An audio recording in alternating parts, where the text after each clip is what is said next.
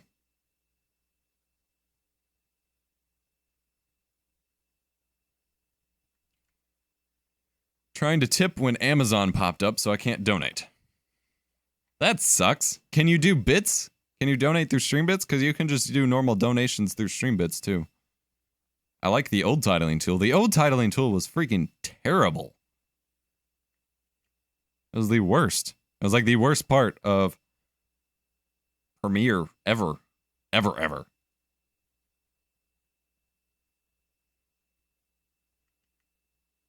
That was about 8 months ago. Let's get to it. My name's Adam or EposVox, and this is the Delica Proline GX series. Oh, bits are Amazon. I see. Okay. That sucks. I'm sorry, man. 200. What a model number. Although I have a PayPal donation link too, but not something I push. I'm not going to push.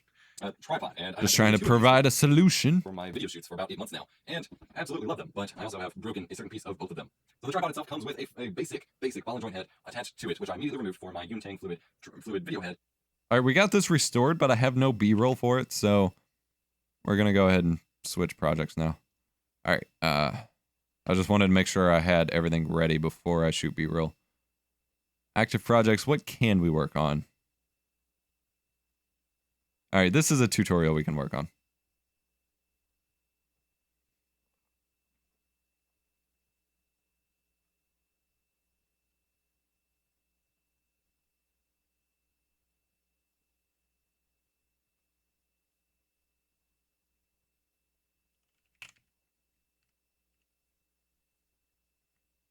All right, this is a tutorial on how to edit and render Instagram story videos. Instagram stories tutorial. And then audio.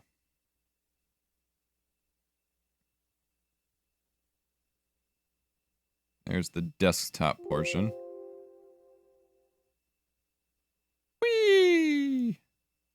And I always have, oh God, undo. I always have 4 audio tracks in my OBS overlay. One is the desktop that I sometimes use, and then this one is the microphone audio, which I then render out, split left and right channels, and bring back in.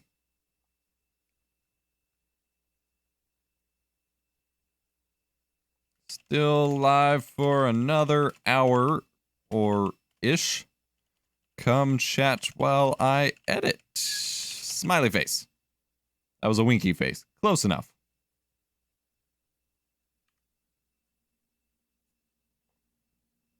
And the lawnmower's back. Hope everyone's having a great mid-week, mid-start to your week, something like that. It's been going pretty well for me. For May. Second day of May. Pretty crazy that it's already May. Like I don't even know what to think about that. This year has gone pretty fast. I've been doing a lot of work, and it's gone really fast as a result. All right, got my audition audio here. Just split it out, bring it back in. Active projects. Instagram, where'd it go? Instagram Stories Premiere. Save it.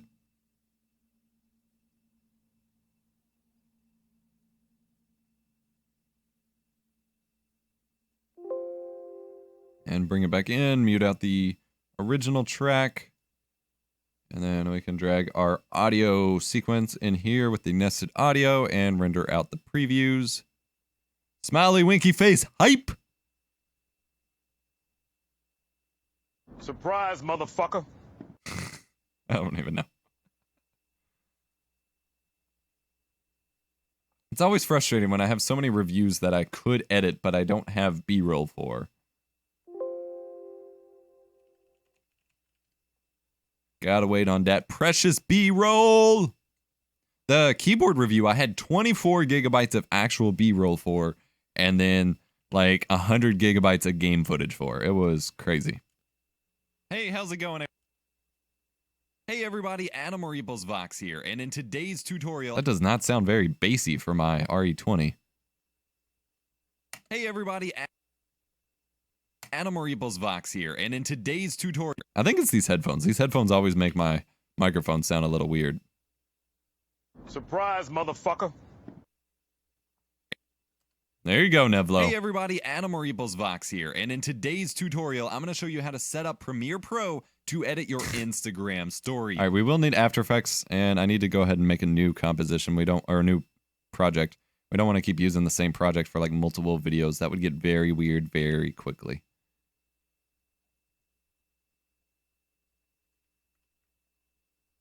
All right, active projects.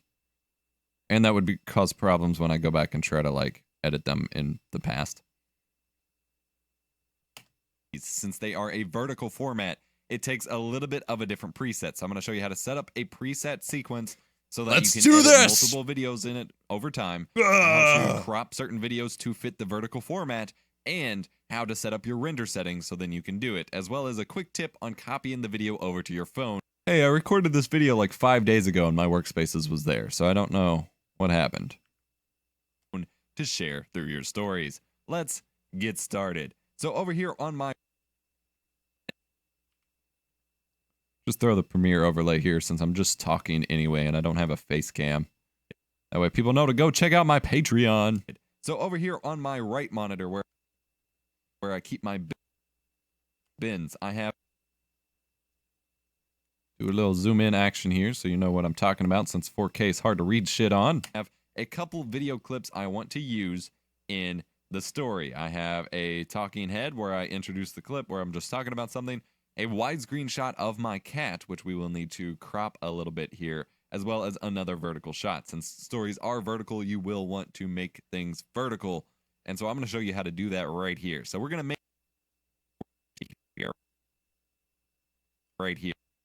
So we're going to make a new sequence, which you can do by hitting Control-N, or... that's where I messed up the workspaces, and every time I try to pull up that window again, it's just this blank thing that I can't drag back onto the title bar. Really frustrating. Going up here, I don't know what this window is. Going up here to File. Going up here to... Zoom! Zoom! Zoom! There we go. File. New sequence. Sequence.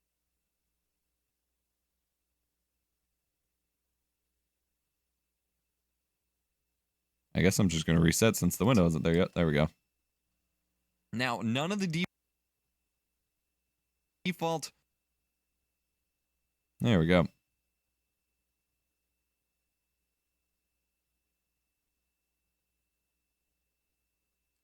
presets are going to work for you unless you've already... So are you stripping now? No, no. I'm not going down the Clara Baby Legs route. God, no. We've done this. So what I'm going to do is go over here to settings. So first of all, you want to pick one out.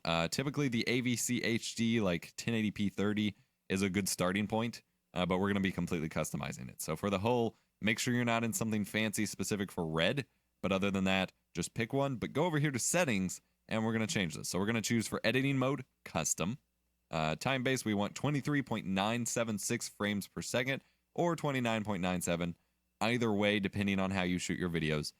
For basic web video, 29.97 is fine. But for the resolution, 1920 by 1080 won't cut it. We don't want weird cropped horizontal videos. We want the vertical video. Mr. Demon Wolf. Lol. Why did you set your bits to a minimum of 10 bits so people don't spam me with 1-cent donations, just to make it a little bit easier to cut down on spam? So for horizontal resolution, you want 9. Actually, I need to zoom in further here. I'll zoom in on you, baby. Yeah. You want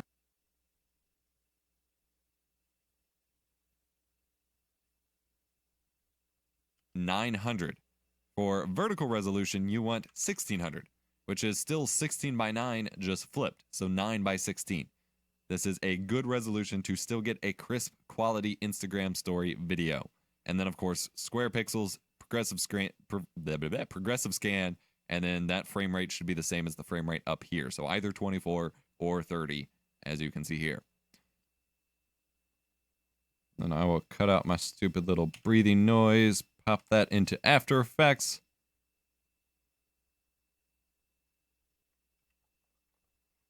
Didn't even realize you were streaming. Yeah, just doing a basic editing stream today. Nothing fancy. Preview format.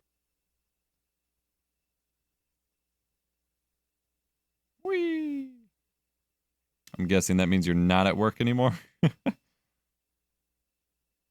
Format really doesn't matter. You just kind of want the video previews to be the same as your. Actually, I don't. The preview file form. There we go. Back in the day, shooting a video, I thought people actually got their gun out. What?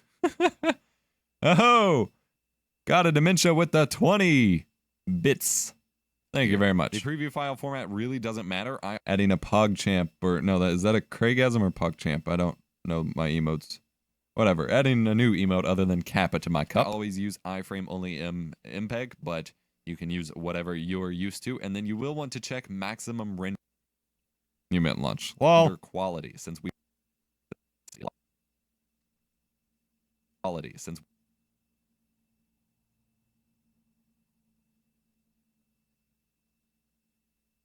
we will be scaling the footage. You do want maximum render quality on so that you can scale the footage properly and still have it be high quality. And then you can set up multiple video and audio tracks depending on your needs here. I usually have about 5 or 6 audio tracks and about 5 video tracks preset. Tracks preset, and I accidentally hit OK, which is fine. That opened up the sequence, but we do want to save the sequence as a preset. So I'm going to hit Control N, and I'm going to remake this here real quick.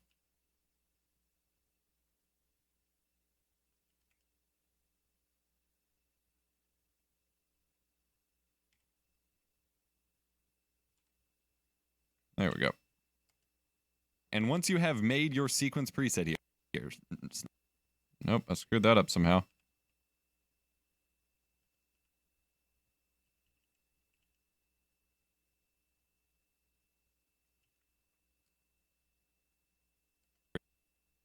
Real quick, once you have made your sequence preset properly before, and you can go ahead and name the current.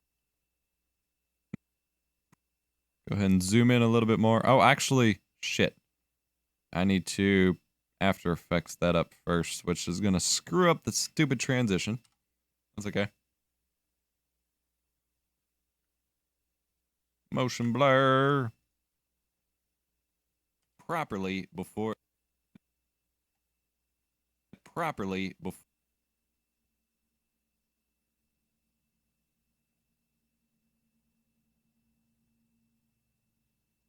and you can go ahead and name the current sequence you're going to want to edit. So I'll call it cat in cabinets. Before you hit OK, if you want to edit more than one Instagram story in your lifetime without having to go through all this and risk. Yeah, verified is a new thing. And apparently Nightbot's verified. It's a brand new thing on Twitch. Messing up the settings, hit save preset. And then we'll just call this Instagram stories. And click OK. And then every time you make a new sequence from now on, you will be able to, once this list loads, it always takes forever. There we go. You will now be able to just choose Instagram stories as a preset and go ahead and make it without having to change any of those settings ever again. There we go. All right, back to After Effects, motion blur it up. And go black. Oh, wow. Go back and apply my blur dissolve transition here. Good enough. All right. So now we have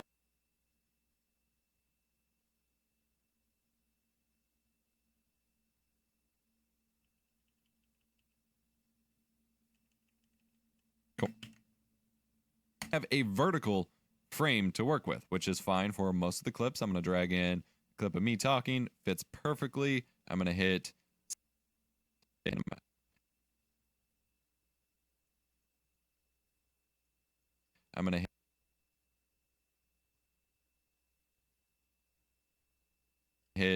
set to frame size to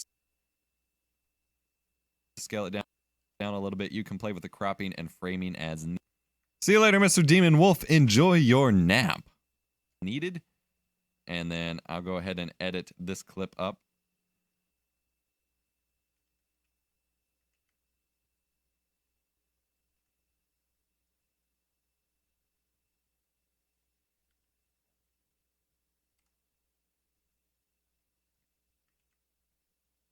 And something worth keeping in mind is stories need to be short and snappy, as viewers want to get through it as quick as possible. So you don't want anything long and. All right, now I'm going to bring in a widescreen clip, which is a little long and I will need to shorten up anyway. But you can see it gives you some pillar boxing or letterboxing, black bars here, because it is not to frame. So you will need, if you're shooting widescreen, you will need to shoot a little bit wider than usual because you will have to crop in and you only have so much of the frame to work with. But you can use the effect controls up here on the left and scaling to scale it up to fit. And this is basically what I want shown.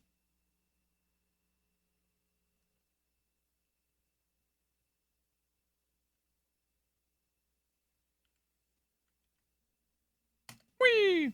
Stop it right about there. No. There we go.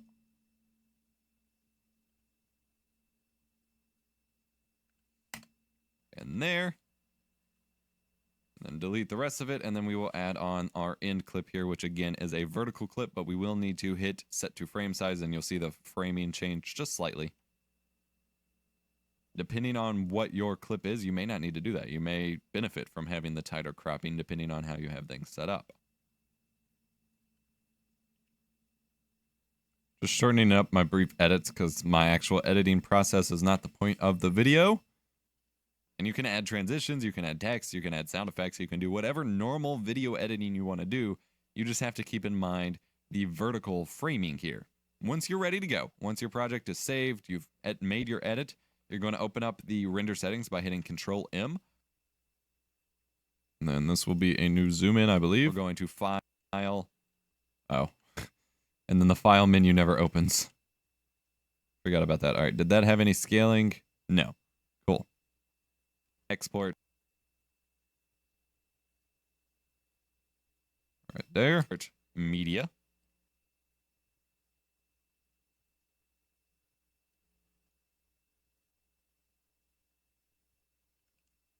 And then that specific clip can get motion blurred in After Effects. That's probably the second most thing. Someone asked my most used tool or effect or whatever. Using motion blur through After Effects for tutorial zooming in and zooming out is probably my second most used thing. To set up. I use it a lot because it makes my tutorials look a lot better. I get comments about it sometimes, about how people are confused how things move so smoothly. Preset so that you don't have to, again, change this every time. So by default, match source high bitrate, it's automatically going to, H.264 of course, it's automatically going to load the frame size. And if that's all you want to work with, that's totally fine, to be honest. But I usually render at a little bit of a higher bitrate, so I have like a 1080p 30 file here, and then I will need to hit match source again on the resolution to match that 1600 by 9 or 900 by 1600. But the match source high bitrate is honestly pretty fine. You just want to make sure either match source is checked for the frame rate and the resolution, or that you, if it's unchecked, you manually make sure it is not unchecked. You manually make sure it is 900 by 1600. That way it's not doing any crazy rescaling. And then again, you want maximum render quality checked because we are doing some scaling and cropping of the footage. And then you save it and name it whatever you want, and then go ahead and export.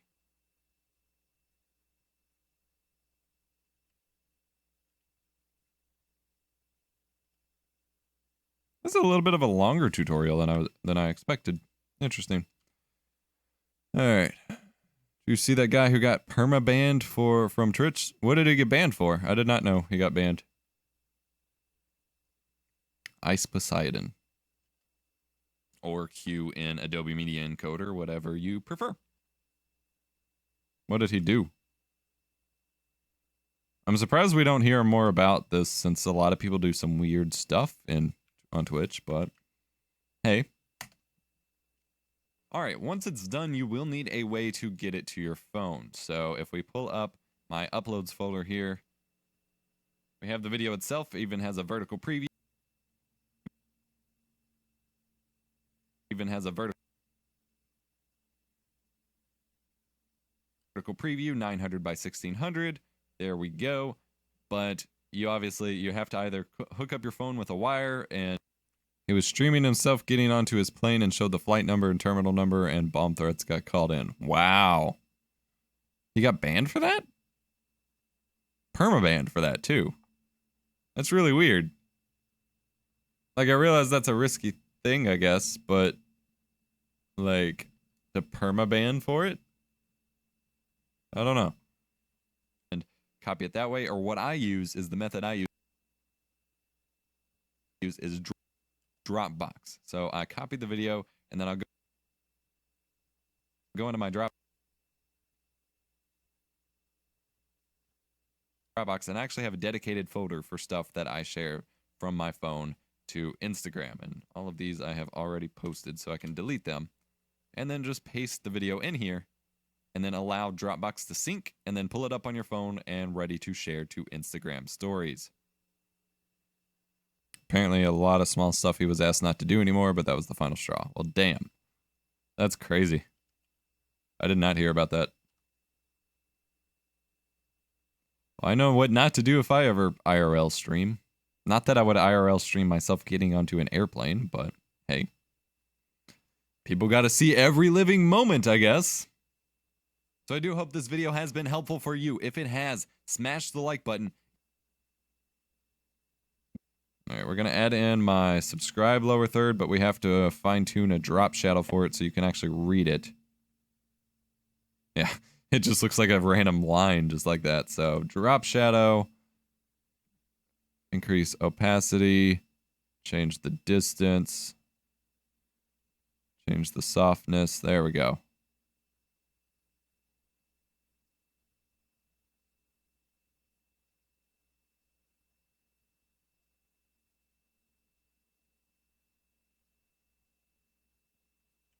That's good enough, I guess.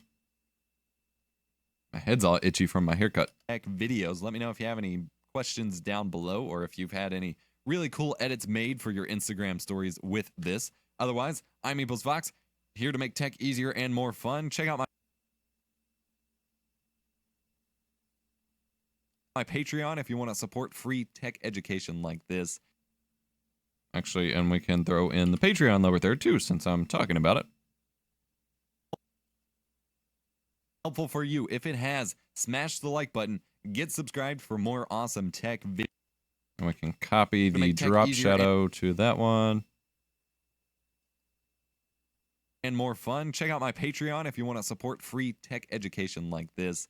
And I will see you in the next video. But if you go outside, you're not going to be able to see your favorite streamer do everything they do outside. God, come on. Yo. You got to follow them around in real life, watching their live stream on your phone as you watch them do the live stream in real life. So my cat is a complete weirdo and just decided to try opening every cabinet, every door, every drawer, everything possible in the apartment.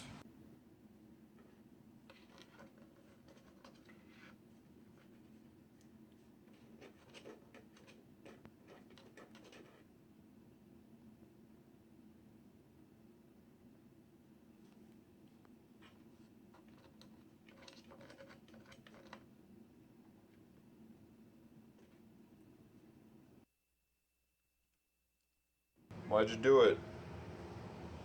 Why'd you do it? Why'd you do it? Huh? Why'd you do it? Alright. Now we just need some music, about, unfortunately, like 7 minutes worth. And we're good to go. So I can bring in our usual monster cat trash, and we'd be good. Catnip is cocaine for cats, yes. Yes, it is.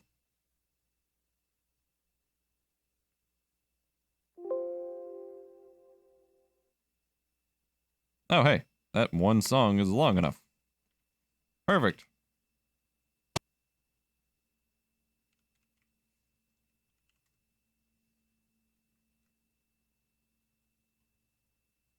I've noticed a correlation between reviewers and number of cats. Need a way to get it to your phone. So if we pull up my uploads folder here, We have the video itself, even has a vertical preview, 900 by 1600. There we go. But you obviously... I will see you in the next video. To your phone. So if we pull up my uploads folder here, yeah, small keyboards can be harder to type on, so that might be part of it too. And that's another video we can add to the render queue.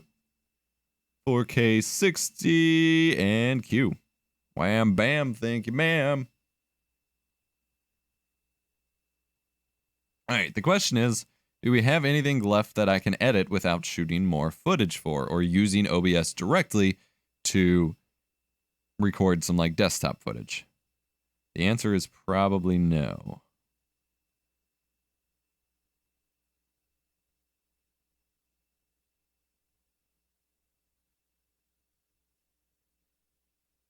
Oh, I didn't do an ad spot for that Logitech video. Shit.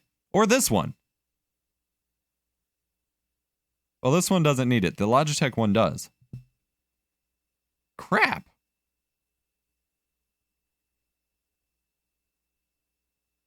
Oh yeah, there's nothing else I can really edit right now, but I do need to do an ad spot. Let me see if there's any Amazon bounties I can run. If you hit more than 3 keys at a time, it beeps at you. Alright, bounties.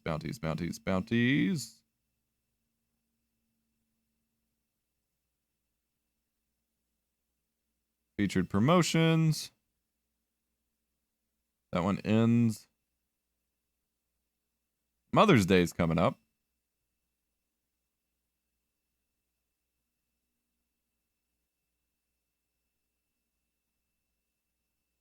I don't really want to run a Mother's Day ad for Amazon. What do we got? Still Amazon Music trial apparently still going on, even though I said it was over because I thought it was over. All right, here we go.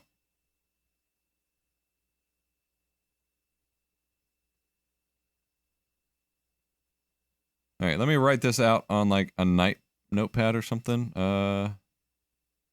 LibreOffice.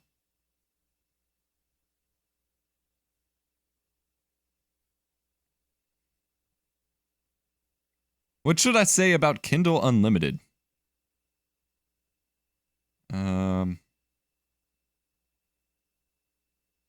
Bought your brother G502 for his birthday when he got his laptop. Nice. Nice. Favorite mouse. All right. This video brought to you... No, because Kindle Unlimited doesn't make sense for a keyboard. What would work for a keyboard?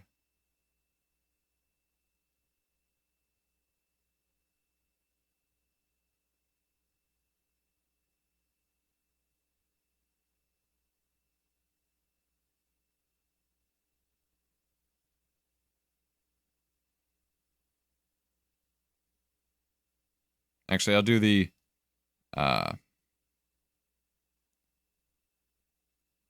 HBO free trial. Let me look at that one. It's that time of the year again. Awesome shows like Silicon Valley and Game of Thrones will soon be in full swing on HBO. Don't miss an episode with the HBO... Wow, this is not... My typing is not working. Add-on for your Amazon Prime Video service.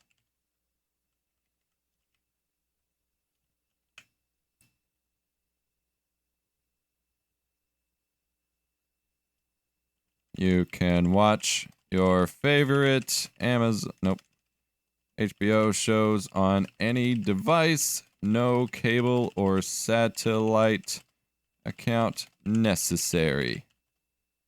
Lots of movies. Even more movies to your Prime viewing experience too.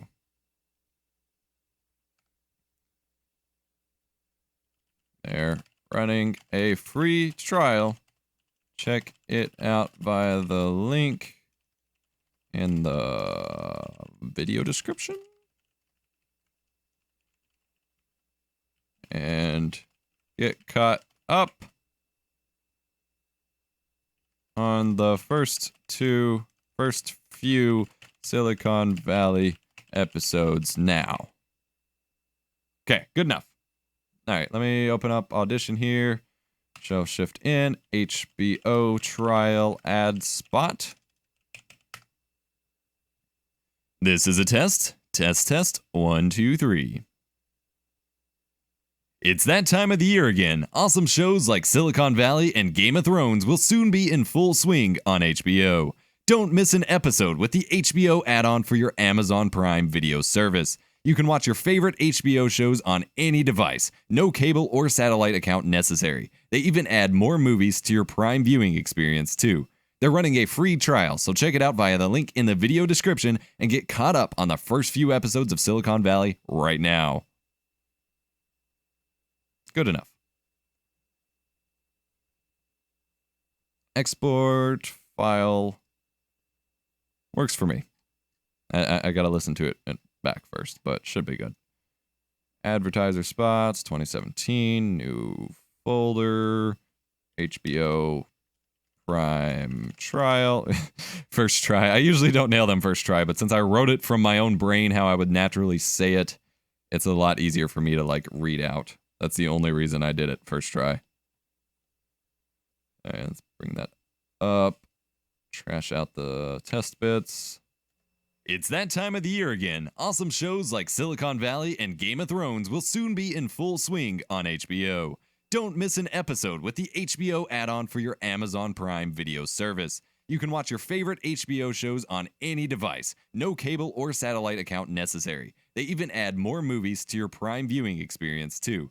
They're running a free trial, so check it out via the link in the video description and get caught up on the first few episodes of Silicon Valley right now. Cool. All right, Control Shift, active nope. Video, nope. Video graphic resources, ad spots, 2017, HBO Prime. All right, close out Audition. All right, we're done with this, but we need to open up the Logitech one again because that one needs an ad. Actually, both of these could use an ad spot. So I'm just gonna make. I'm just gonna make a new sequence in this one. So ad spot.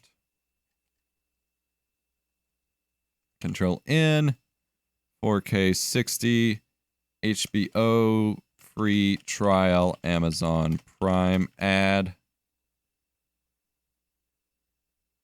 I'm trying to name my new series for free alternatives to expensive software.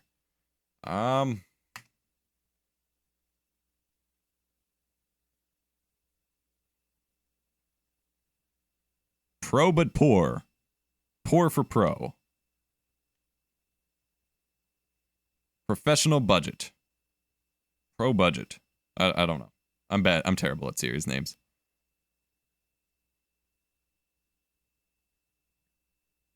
All right. Why is Windows Explorer acting weird? I don't even know. Okay. Video graphics resources, ad spots. So we've got the audio. It's that time of the year again. Awesome shows. All right, I will need my Silicon Valley episode. That's totally legitimately downloaded. Oh, it's an MKV. And I don't have access to Game of Thrones. That's not great. I need to boot up my server real quick. Hold on.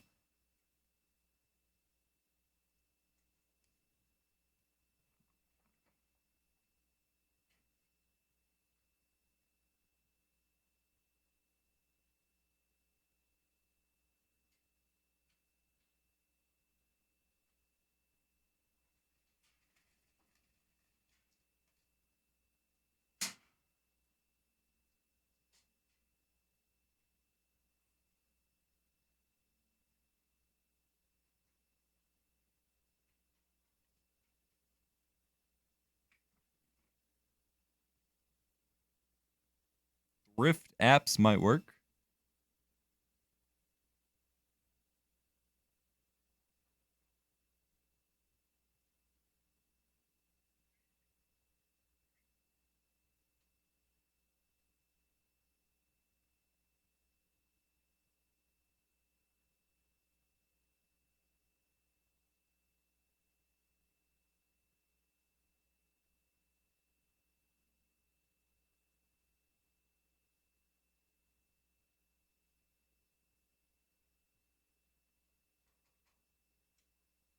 Get out of my chair. Get out of my chair, fool.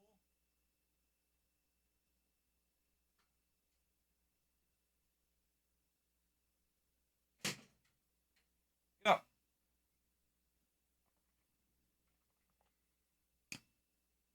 All right, I'm back.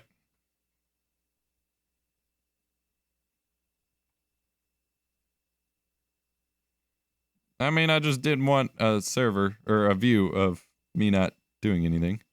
I'm dabbing on a budget, lol. Alright, so I do need to convert my Silicon Valley episode here. And then once the server's booted up, I can grab a Game of Thrones episode.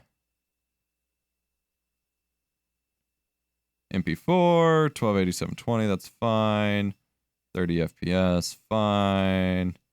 Placebo quality, I don't need any audio for it. Start. All right, let's see how the stream holds up while I export video in Handbrake, and we can reveal the true power of the 6900K. Show queue.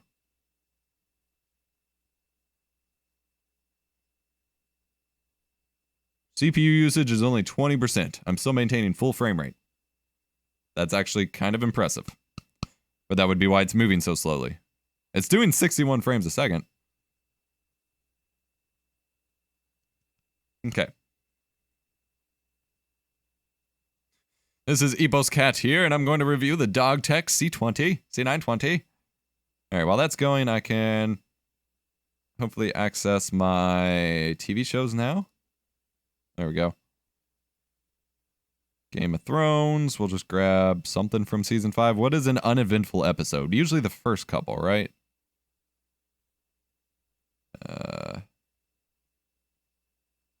Season 5, episode 1. Yeah, that's probably fine. And that's an MP4, so I can actually import that straight to the project. Graphic resources, ad spots, 2017, HBO. That's fine. All right, Handbrake, you're taking a little while here. I mean, it's transcoding at 60 FPS, so that's fine, but maybe thrifty instead of thrift? Oh, there's an update for Photoshop while I'm streaming. Lol. Thrift programs. I mean, like, yeah, see, the problem... Alright, so first of all, here, I'll just switch to webcam view. First of all, for your title, you definitely want the free alternative to Blink to be the first part of the title. And then affordable apps, thrifty programs, something like that to be the second part. Because otherwise the search gets a little messed up. But, that, I don't know, that doesn't convey that you're an alternative to an expensive one. I guess that's what the core part of the title might do. I don't know. I'm really bad about show names. Hey, that's gonna take a while since it's a 40-minute episode, but we have the Game of Thrones here. Do do do do do do do do do do do do do do, and I gotta use just barely enough to convey my point without getting copyright striked or claimed. Your Grace, we are honored by your presence. Actually, that's a perfect part. Right there. I do need the Silicon Valley part first. Search is affected by order. It can be. Like, and some say that the title doesn't even affect a stream in the first, or affect SEO in the first place, but I have found that, yes, free alternative to Premiere Pro Blender review, or free alternative to Premiere Pro thrift apps or affordable apps is definitely a much better way to rank and search and stuff. Affordable alternatives. Something like that. All right, save screenshot, HBO, back to the desktop. Oh god, no, rip. Okay. Can I get like a image with images? Can I get HBO shows? Just like a, yes, that. A video wall of HBO shows. Perfect. Size large. That's HBO Go specifically, but I guess if I cut off that part, that might work. How big is that?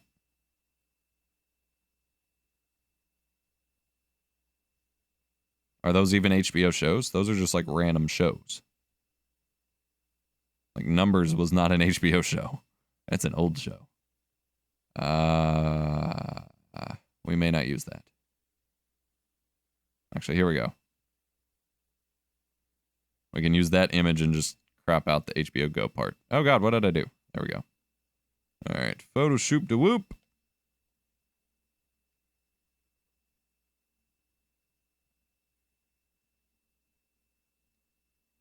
Handbrake, how are we doing? 36%. Okay.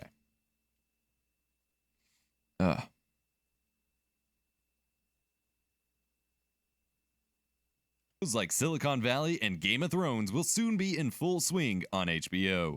Don't miss an episode with the HBO add-on for your Amazon Prime Video service. You can watch.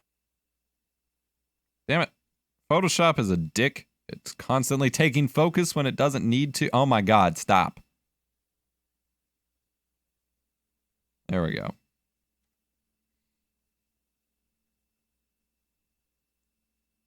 I need to get rid of the dick butt out of my preview window. Jesus. That's going to take a while. All right, what do we got? Oh my God, Photoshop. Desktop. HBO, cut that one.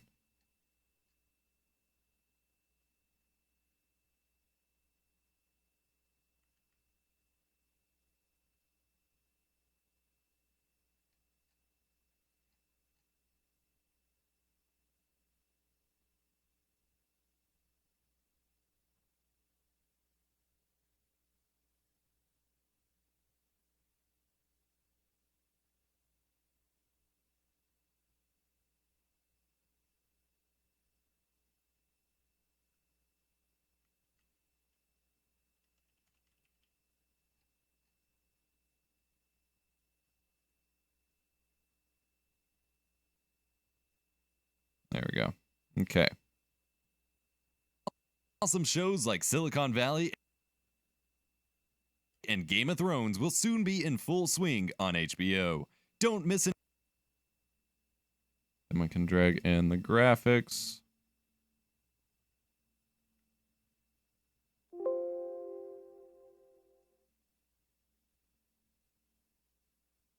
Don't hate on my shit posting. Who do you think you is? An episode with the HBO add-on for your Amazon Prime Video service. You can watch your favorite HBO shows on any device. No cable or satellite.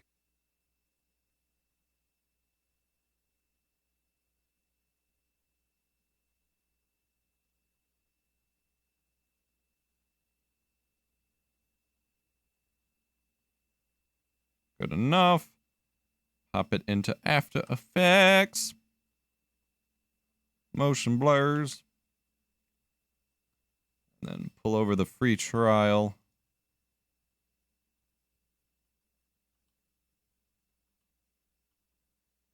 Will you apply a damn transition? There we go.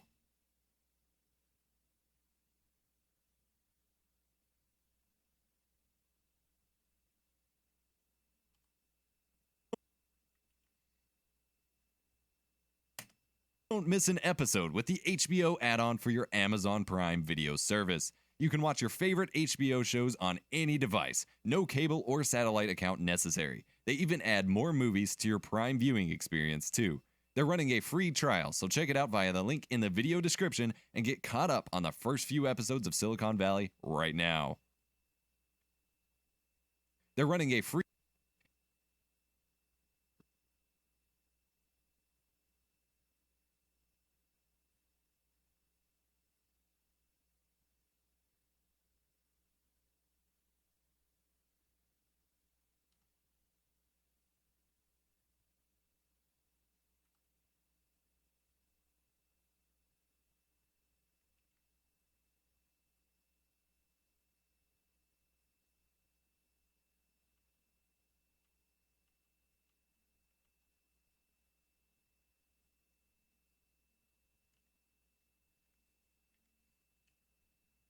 Okay.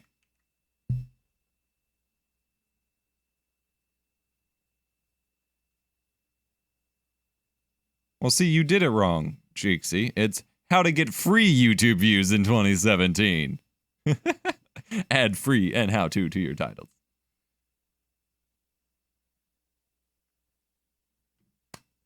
All right, just waiting on Handbrake here. Ugh.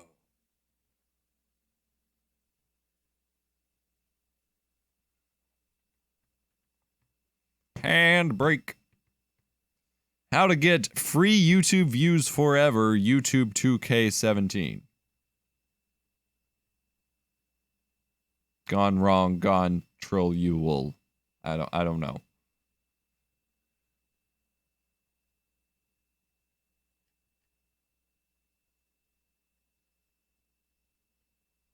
What's up, Ultra Draft? Welcome aboard. We are waiting on Handbrake to do a conversion so we can finish off this ad spot. Doing all right. We've already edited 3 videos today, although I have to go back through and remove them from our queue here since I do need to add ad spots to them. So let me delete those. And I will have to render this out so I can add it into each video. I'm just waiting for a Silicon Valley clip here. That shouldn't be enough to get like 2 content ID claimed. I can add a little contrast too to make it look a little slightly different. Window, workspaces, color.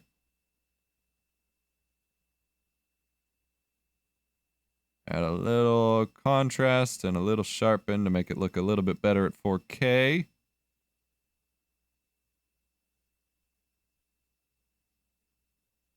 I charge 3 memes a view.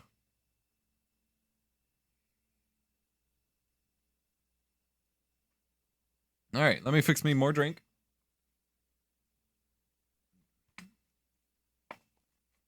Such a productive dude. Apparently I am today. This is how I maintain 5 videos a week for that upload schedule. And still stream 3 days a week for them Twitch bits. That Twitch money.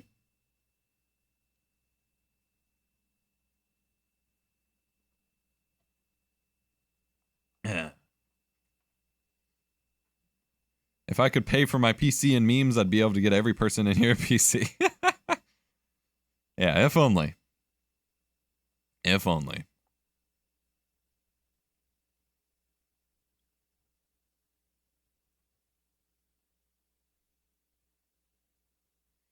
Someone randomly signed me up for like a job seeking thing. And so someone keeps sending me job offers for things that are like not remotely relevant to me. I'm just like, leave me alone, please.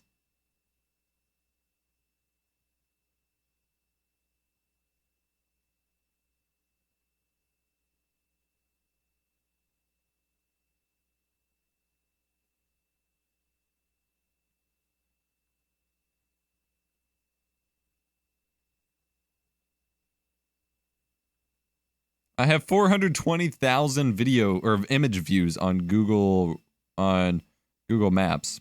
400,000. Insane.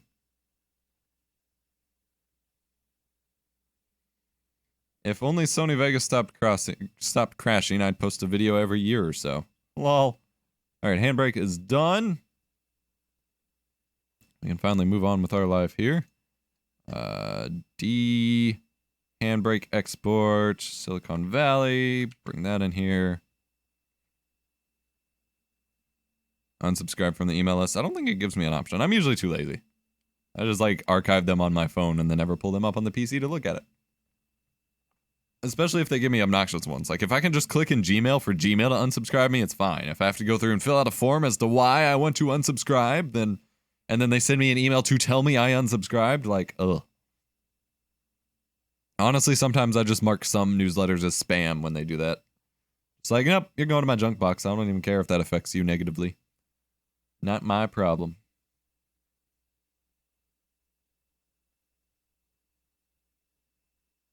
All right. Silicon Valley.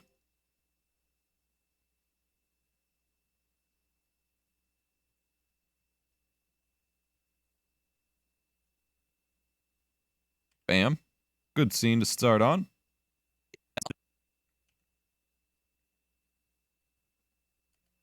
It's that time of the year again. Awesome shows like Silicon Valley and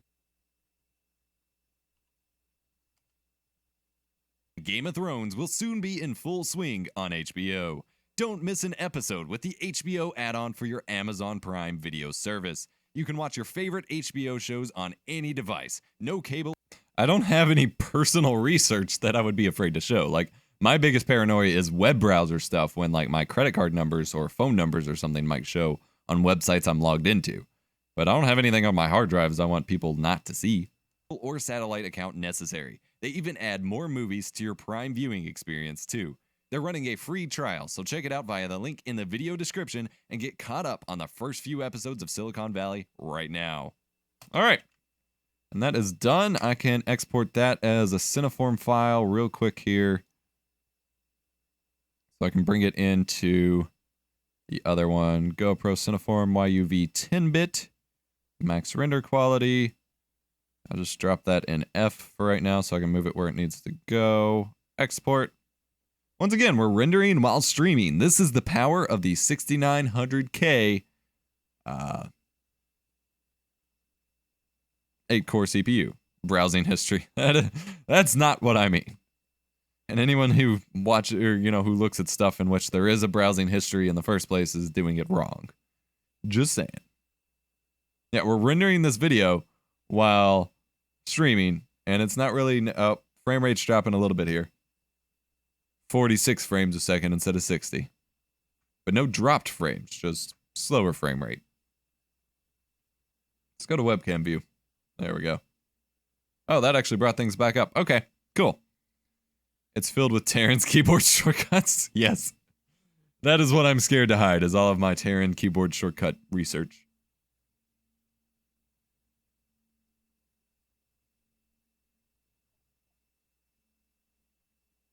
All right. Waiting on this to render. How long have I even been streaming today? 2 hours, 32 minutes. Not bad. It's easier to, like, stream for long times when I'm just doing work. Because that's what I need to be doing, and that's what I feel the pull of to get away from, like, game streaming. It's much easier to just stream me doing, like, the work I would normally be doing instead of taking time away from my normal day. So much easier. All right, we are approaching 400 followers on Instagram, too. Pretty cool. EposVox equals Terran Jr. He is not old enough to be my dad, I assure you.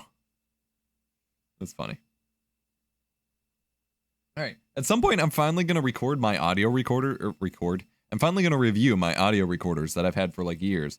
For example, my Zoom H1, and then I have a Tascam DR40. I'm finally going to make videos on them just so I can. So then whenever I request review samples, I can actually say, hey, look, I've done reviews on this and this, so I would like to review your thing as well. Whereas if I request an audio recorder for review, I don't have any, even though I've used quite a few, and I have a couple, I've never done any formal video reviews on them to show, like, they have a reason to send me one for a review. So I need to get reviewing the simple stuff in life sometimes.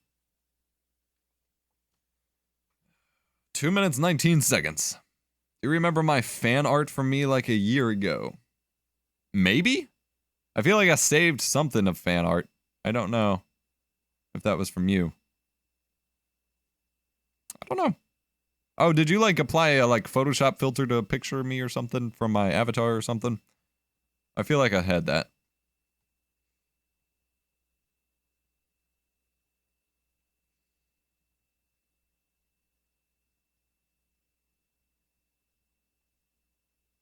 Hey, Epos, besides Crunchyroll, any idea for affiliates in terms of an animation channel? Lynda.com. They have a pretty good affiliate program. My account got shut down because I never had anyone sign up, so but Lynda.com, Crunchyroll. I mean, you can do stuff that's not directly relevant, like Tunnel Bear or something.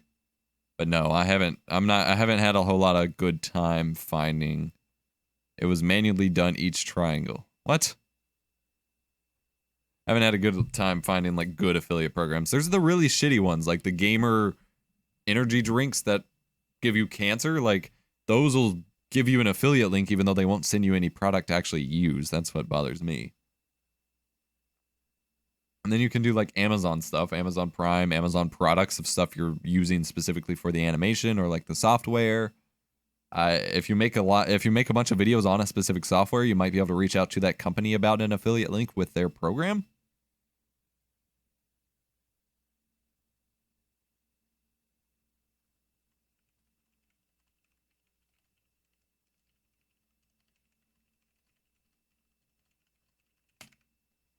"33 seconds. Welcome back, Ben Green DP. Trying to stay awake here. Well, not awake, but just into it.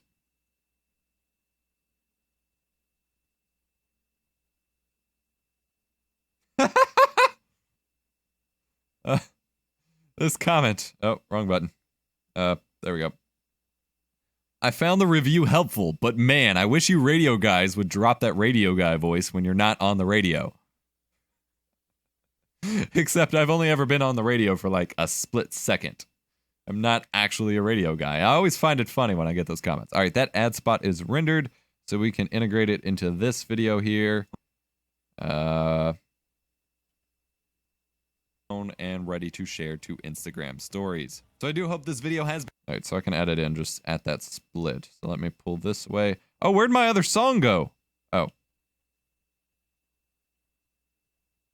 Yeah, no wonder. Okay, I was really confused. I thought it was weird that that song fit the whole video. It didn't fit the whole video. I was just zoomed in too much. So I'm glad I caught that, I guess. Yeah, it's a good thing I went back to edit this. Jesus Christ. I'm an idiot. I was like, wow, I somehow never saw a song that long, but somehow it lasted as long as the video. Nope. I'm just an idiot. This is why you double check things. When I'm live streaming, I don't always double check things. All right, ad spot. HBO free trial. Amazon can go on track 4. And then I will need my little blue circle animation thingamabobber here, which I'll paste in.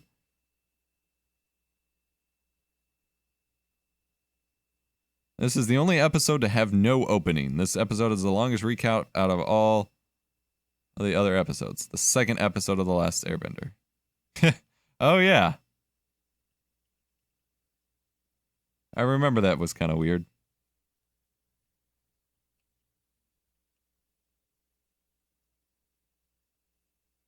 I mean, the whole, like, play episode was basically an entire recap episode in and of itself.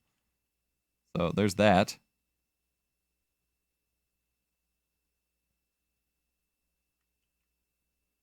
I do hope this video has been helpful. Alright. Oh, that didn't alt drag, that just dragged. There we go. Stories. It's that time of the year again. Awesome shows like Silicon Valley and... It's that time of the year again. Awesome shows like Silicon Valley and Game of Thrones will soon be in full swing on HBO. Don't miss an episode with the HBO add-on for your Amazon Prime Video service. You can watch your favorite HBO shows on any device. No cable or satellite account necessary. They even add more movies to your Prime viewing experience too. They're running a free trial, so check it out via the link in the video description and get caught up on the first few episodes of Silicon Valley right now. So I do hope this video has been helpful for you.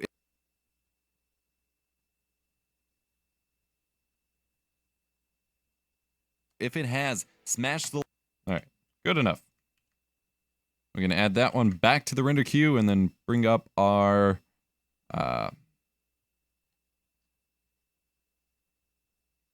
Logitech G413 review. And I do need to move that render we just did to this folder here. F, HBO ad spot, go in the HBO ad spot folder, and then file, open recent, Logitech G413. What's up? It's Big. It's T-Big. Welcome to the stream. We are kind of on the wrapping up phase now. I've been editing a lot of videos Just adding an ad spot to a couple here that I forgot to do before. Of course, waiting on that media pending.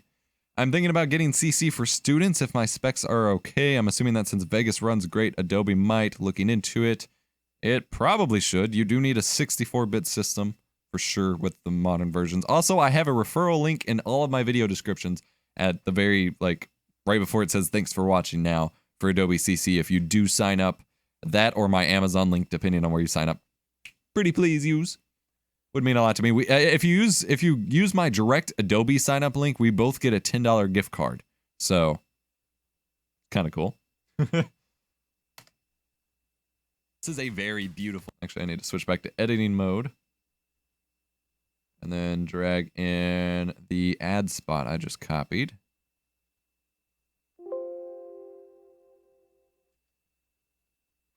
Keyboard. Logitech appears to have reached the point of realizing. Actually, I could probably add the ad spot after the typing test. Overall, this is a very beautiful keyboard. Logitech appears to have reached the point of realizing that the keyboard market needs... I can add the ad spot just immediately following the keyboard tests, which would be kind of neat.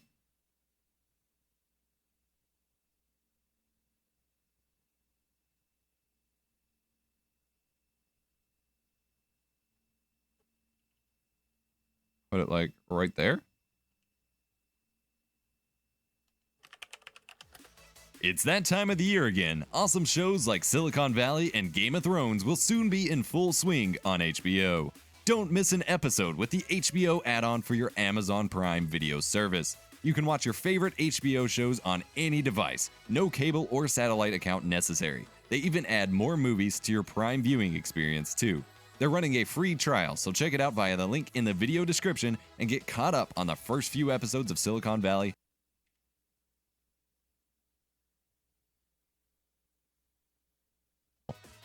Overall, this is a very beautiful keyboard. Logitech appears to have reached the link in the video description and get caught up on the first few episodes of Silicon Valley right now. Overall, this is a very beautiful keyboard. Stop calling me.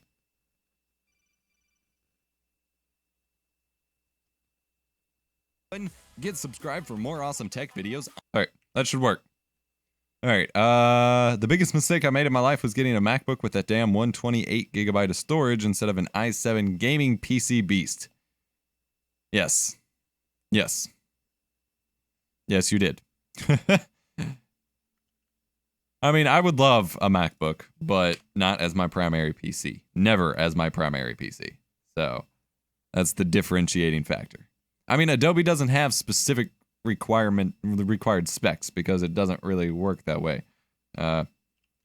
Adobe, and it's per program. So Premiere Pro CC requirements. Watch, I'm going to Google it and find it. Yep, boom. This always happens.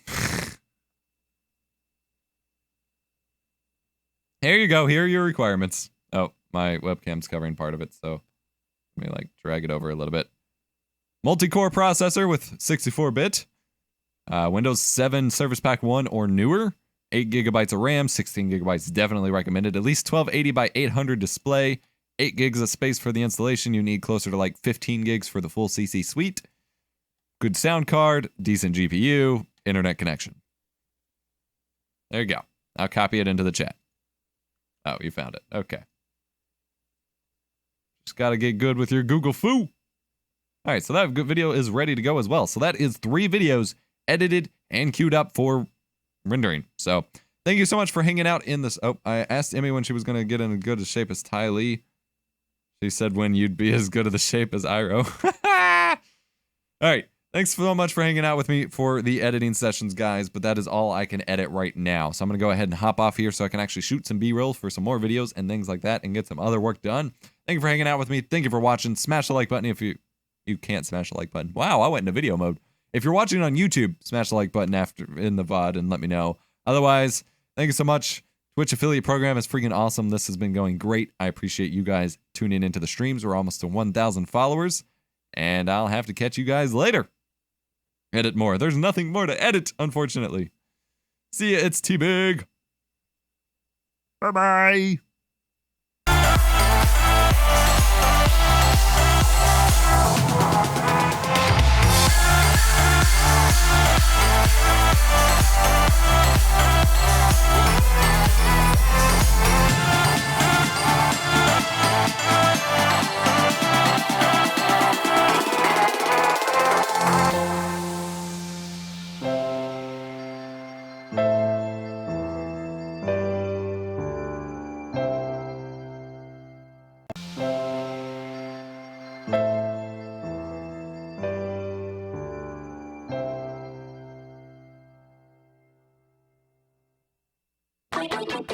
I